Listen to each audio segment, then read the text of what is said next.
We had a lot to say about Gary Gensler, and his effect on the crypto market was obvious because he went directly after Ripple and a whole bunch of crypto industry favorites like Coinbase, like Library, and he actually won a whole bunch of them thanks to Ripple's fortitude and lots of money and probably lots of their connection due to the people who sit on the board of Ripple. And of course, the diamond-handed folk that you guys are, the XRP army. We were able to overcome Gary Gensler and his attacks. What we can't overcome or what we can't fight is this guy who's the real bad guy, right? Who we can't defeat in a similar way and who has even more power than Gary Gensler could ever dream of is this fella here, right?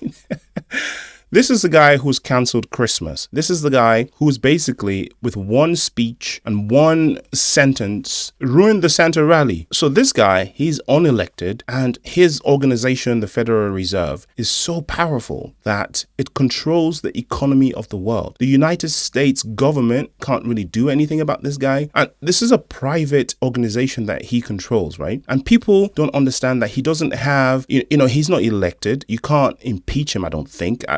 Maybe you can. I'm not really familiar with that aspect of the law. Not financial advice, not legal advice, obviously. But this guy, man, the kind of power that he wields, I don't think that it should be just possible that one person can wield this kind of power. Every time he comes out to say something, people lose trillions of dollars all over the world. Or, some people make money sometimes, of course. But I don't know. I just feel like that's too much power for one person to hold. And I think more attention needs to be drawn to this guy than, focusing all our energy on Gary Gensler and the SEC. Again, because the SEC targeted us directly, what this guy wields is power to control basically the world's economy, because whatever happens in the United States basically happens in the rest of the world for now.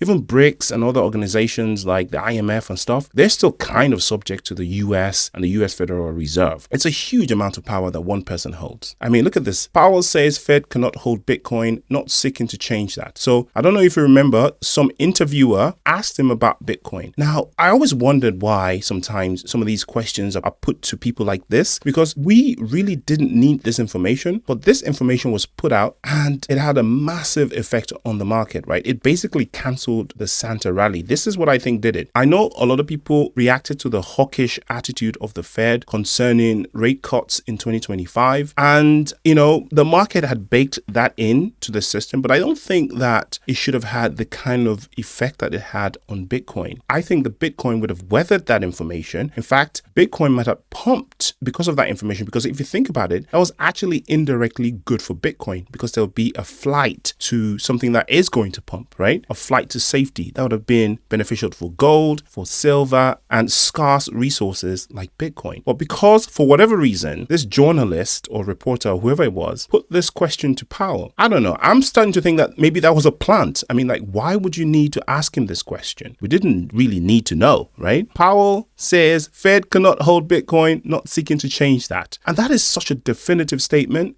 and targeted at Bitcoin directly. So I don't know, call me a conspiracy theory or kind of a weirdo, but I'm starting to think that that was done on purpose because it's meaningless information. Not only is it meaningless, it doesn't affect this, right? The digital asset framework. And I think what's happened is a lot of people have confused or conflated the Federal Reserve holding Bitcoin and the United States having a Bitcoin-based digital assets framework strategy. Those are two different things. The Federal Reserve and the United States government building a reserve of Bitcoin as collateral, as a strategy to weather inflation, as inflation hedge, they're not the same thing. But I think people have thought that Jerome Powell saying that means that what Trump was saying about what Saylor is saying here is impossible and there needs a legal change and, this is not going to happen. And that's quite unfortunate. And I think that might have been deliberate because they understand that all they have to do is muddy the water a little bit, create a little bit of FUD, and all of a sudden people start to lose their mind.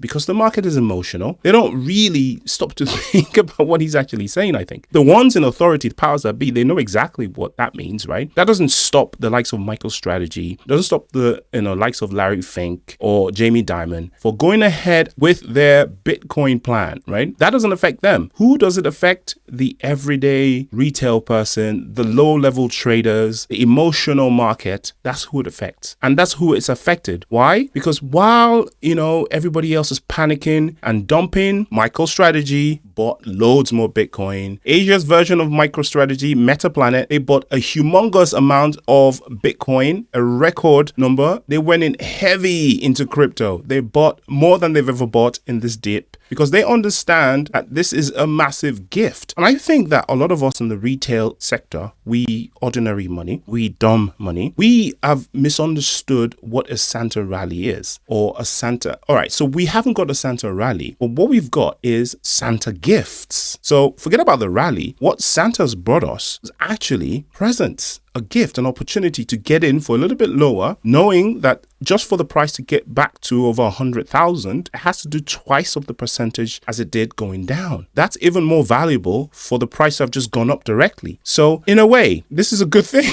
It's a good thing. But you know, we're so emotional, we don't think in that way. But you know who thinks in that way? You got it. Powers that be, the big guys, the smart money, the billionaires. He's bought lots. Have you? Not financial advice. Do your own research. I will see you in the next video. Peace.